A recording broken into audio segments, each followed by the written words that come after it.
Hello Kenyans, my name is Shakanaya and I'm from the UK. My parents come from Kenya and I'm here next to a tree because of TRUPHENA.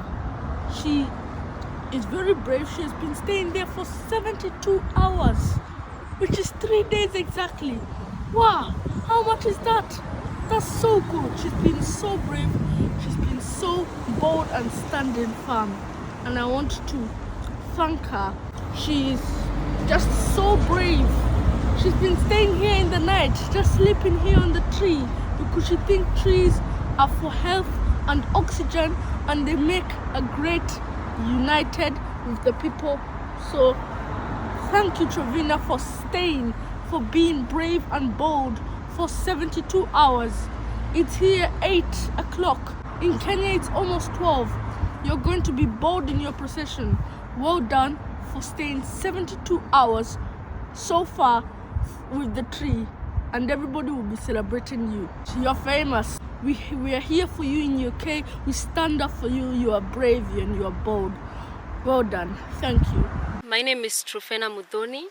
I am a defender of the forests and a world record holder for the longest marathon hugging a tree. I also defend the rights of indigenous trees and indigenous peoples. So I am attempting to break my own world record by extending it into 72 hours of environmental endurance here at the office of the governor in Nyeri County. So tree hugging has a lot of benefits, and one of them is therapy. It's very therapeutic, and especially in times where we are experiencing climate injustices and mental health crisis that is directly connected to environmental degradation, like wildfires, droughts, and maybe floods. Victims have post-traumatic stress disorder, and it's important for them to know that we can come back to nature and get healing. Also, it's some form of protest that is very peaceful, and also it's important because it bypasses leaders or all these people that we want them to hear us. It bypasses their defenses because it's peaceful and there's no chaos, so it triggers their humanity. Yeah.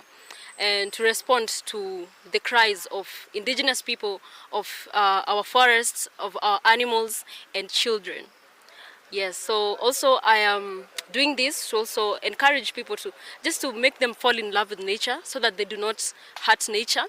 And also because I believe that conservation begins with love, and that we must nurture 1,000,000 trees before we plant 1,000,000 trees.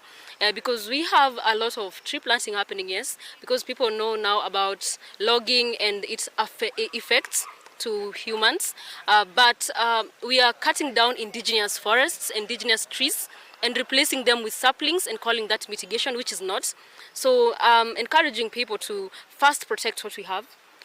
While doing these attempts, I don't take any water or any drink or eat or even sleep. I don't even step out for bathroom breaks because I practice a lot for that.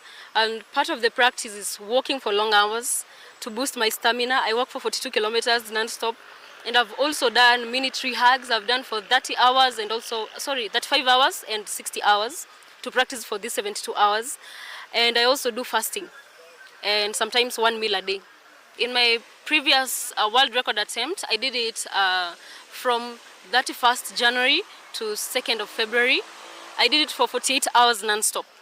So this one is going to extend to 72 hours. I'm medically fit to do this because you also apply to Guinness World Record and they check if you are fit to do it. And because they approved, that means that is enough evidence that I'm okay to do that. Yes.